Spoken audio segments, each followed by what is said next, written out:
Hello అండి, welcome to my channel. ఈరోజు recipe వచ్చేసి పాలక్ పన్నీర్ అండి. ఇది చాలా సింపుల్గా ప్రిపేర్ చేసుకోవచ్చండి. దీనికోసం ముందుగా పాలకూరని శుభ్రం చేసుకొని వేడివేడి నీళ్ళల్లో వేసుకొని 1/2 టేబుల్ స్పూన్ చక్కెర, 1/2 టేబుల్ స్పూన్ సాల్ట్ని కూడా యాడ్ చేసుకొని ఒక 2 నిమిషాల పాటు ఉడకనివ్వాలి. అలా ఉడికిన పాలకూరని ఒక బౌల్లో ఐస్ వాటర్ తీసుకొని అందులోకి వేసుకొని చల్లారనివ్వాలి. తర్వాత అదే ప్యాన్లోకి కొంచెం ఆయిల్ తీసుకొని కొంచెం జీలకర్ర ఆవాలు, 2 బిర్యానీ ఆకులు, కొన్ని గరం మసాలా దినుసులను కూడా యాడ్ చేసుకొని మనం సన్నగా చాప్ చేసి పెట్టుకున్న ఉల్లిపాయను కూడా యాడ్ చేసుకొని బ్రౌన్ కలర్ వచ్చే వరకు బాగా ఫ్రై చేసుకోవాలి. ఇలా ఉల్లిపాయ వేగిన తర్వాత 1 టేబుల్ స్పూన్ అల్లం వెల్లుల్లిపాయ పేస్టును వేసుకొని పచ్చివాసన పోయే వరకు బాగా వేపుకోవాలి. ఇప్పుడు కొంచెం పసుపును కూడా యాడ్ చేసుకోవాలి.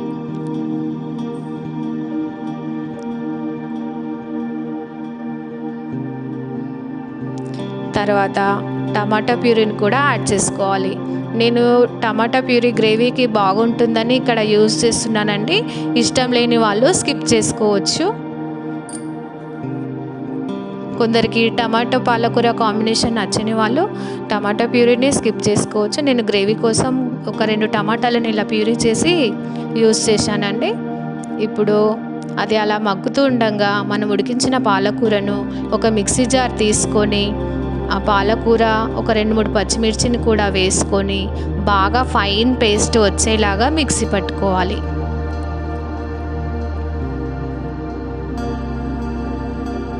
చూడండి, ఇలా ఫైన్ పేస్ట్ రావాలి. ఇప్పుడు ఆయిల్ పైకి తేలుతూ ఉండగా మనం ఇలా మిక్సీ పట్టుకున్న మిశ్రమాన్ని అందులో వేసుకొని కలుపుకోవాలి. ఇప్పుడు కొన్ని వాటర్ని కూడా యాడ్ చేసుకొని బాగా కలుపుకోవాలి.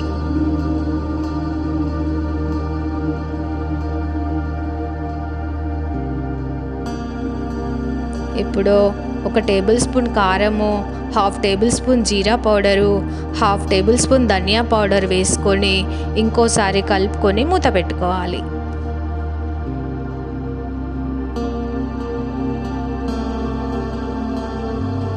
ఇప్పుడు టేస్ట్ సరిచూసుకొని కొంచెం సాల్ట్ని కూడా యాడ్ చేసుకొని మూత పెట్టుకొని మగ్గనివ్వాలి. అది అలా అక్కడ మగ్గుతూ ఉండగా మనం ఇక్కడ పన్నీర్ తీసుకొని చిన్న చిన్న ముక్కలుగా కటింగ్ చేసుకోవాలి. ఇక్కడ నేను పన్నీర్ని రోస్ట్ చేసుకున్నానండి. ఎందుకంటే మా పాపకి పన్నీర్ సాఫ్ట్గా ఉంటే నచ్చదు. సాఫ్ట్గా కావాలి అనుకున్న వాళ్ళు రోస్ట్ చేసుకునే అవసరం లేదండి, డైరెక్ట్ అలాగే వేసేసుకోవచ్చు. నేను పన్నీర్ రోస్ట్ చేసుకోవడం కోసం స్టవ్ మీద ప్యాన్ పెట్టి ప్యాన్ బాగా వేడెక్కిన తర్వాత ఆయిల్ వేసుకొని ఆయిల్ కూడా బాగా హీట్ ఎక్కిన తర్వాత ఇలా కటింగ్ చేసి పెట్టుకున్న పన్నీర్ ముక్కల్ని అందులో వేసుకొని బ్రౌన్ కలర్ వచ్చే వరకు ఫ్రై చేసుకున్నాను.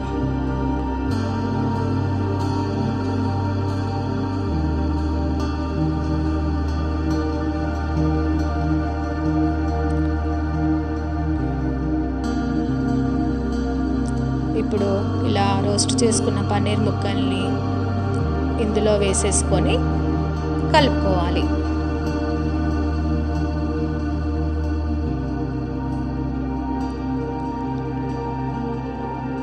తర్వాత కొంచెం కస్తూరి మేతిని కూడా యాడ్ చేసుకోవాలండి.